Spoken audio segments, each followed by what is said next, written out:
Assalamualaikum warahmatullahi wabarakatuh.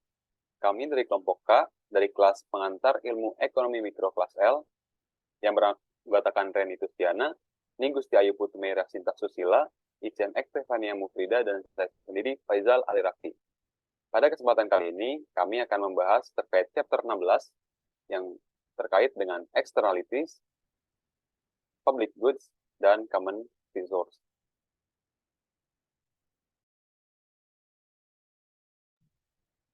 Pertama-tama, saya akan menjelaskan mengenai externalities. Externalities atau eksternalitas merupakan beban biaya atau perolehan manfaat yang didapatkan oleh pihak kedua maupun pihak ketiga yang terjadi akibat adanya aksi atau keputusan dari seseorang atau sekelompok orang.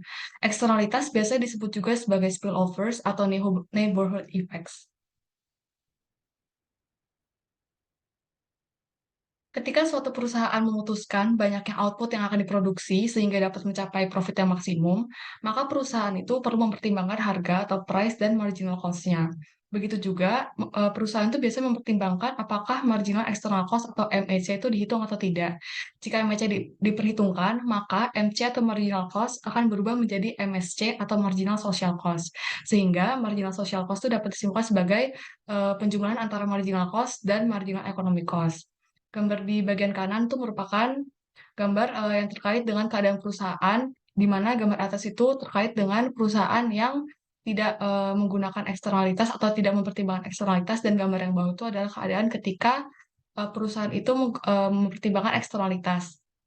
Ketika perusahaan tidak, mempertimbangkan ada eksternalitas, maka tambahan produksi yang dilakukan untuk memaksimalkan keuntungan itu berada di titik P sama dengan MC. Tetapi ketika perusahaan itu mempertimbangkan eksternalitas, maka grafiknya akan berubah menjadi seperti grafik yang bawah, di mana P sama dengan MC itu akan bergeser atau berpindah menjadi P sama dengan MSC, di mana MSC itu adalah penjumlahan dari marginal cost dan marginal economic cost. Karena cost-nya makin tinggi, hal ini akan menyebabkan price-nya pun akan ikut naik dan, kuantitinya pun akan berkurang. Dan hal ini akan menyebabkan, efisiensinya akan hilang.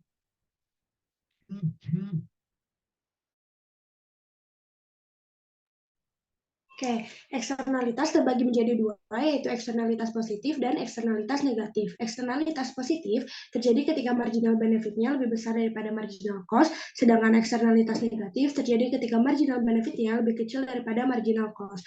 Nah, contoh untuk eksternalitas positif yaitu perusahaan yang menemukan teknologi baru sebagai hasil dari kegiatan penelitian dan pengembangan yang menciptakan manfaat yang membantu masyarakat secara keseluruhan. Sedangkan contoh untuk eksternalitas negatif yaitu dampak lingkungan di Pulau Fanoni, Sulawesi Tenggara setelah Tesla mendorong penambangan nikel secara masif di berbagai negara. Nah, salah satu untuk mengurangi eksternalitas yaitu internalisasi eksternalitas yang terbagi menjadi dua. Pertama yaitu perundingan dan negosiasi pribadi, yaitu teorema kuasa, di mana dalam kondisi tertentu ketika ada eksternalitas, pihak swasta dapat mencapai solusi yang efisien tanpa keterlibatan pemerintah. Kemudian ada injunction, yaitu perintah pengadilan yang melarang kelanjutan perilaku yang mengarah untuk kerusakan. Dan terakhir itu aturan pertanggungjawaban, di mana hukum yang mewajibkan A untuk memberikan kompensasi kepada B atas kerugian yang dialami A dikenakan pada B. Nah, kemudian kedua yaitu standar lingkungan, yang merupakan salah satu alat kebijakan terpenting yang digunakan untuk menangani eksternalitas adalah standar. Aturan yang secara langsung mengatur bagaimana perusahaan dan individu yang menghasilkan eksternalitas berperilaku.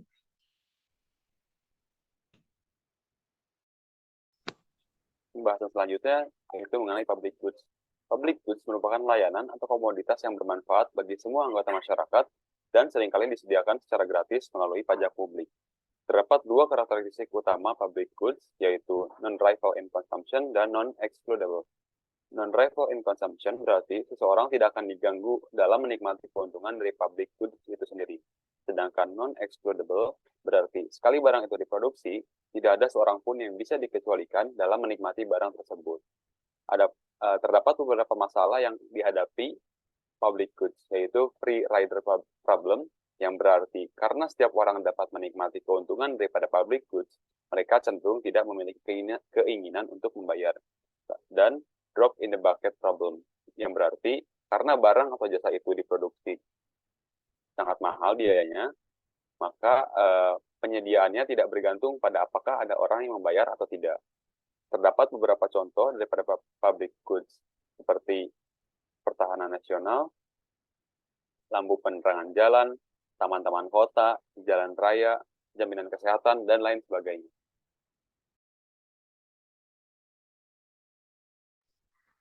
Baik, selanjutnya adalah common resources atau sumber daya milik bersama, yaitu barang-barang yang tidak dikecualikan atau non-excludable tetapi menjadi saingan rival. Sumber daya milik bersama bersifat tidak dapat dikecualikan dalam pemanfaatannya, tetapi merupakan barang saingan dalam pemanfaatannya. Salah satu contoh common resources adalah ikan di laut. Ikan di laut tidak ada seseorang yang melarang menangkap ikan di laut atau meminta bayaran kepada nelayan atas ikan-ikan yang mereka tangkap. Tetapi, banyak yang bersaing untuk memanfaatkan ikan di laut. Contoh lain dari common resources adalah padang rumput dan jalan raya padat. Sekian yang dapat kami jelaskan mengenai eksternalitas, public goods, dan common resources. Terima kasih kami ucapkan dan mohon maaf apabila ada kesalahan. Wassalamualaikum warahmatullahi wabarakatuh.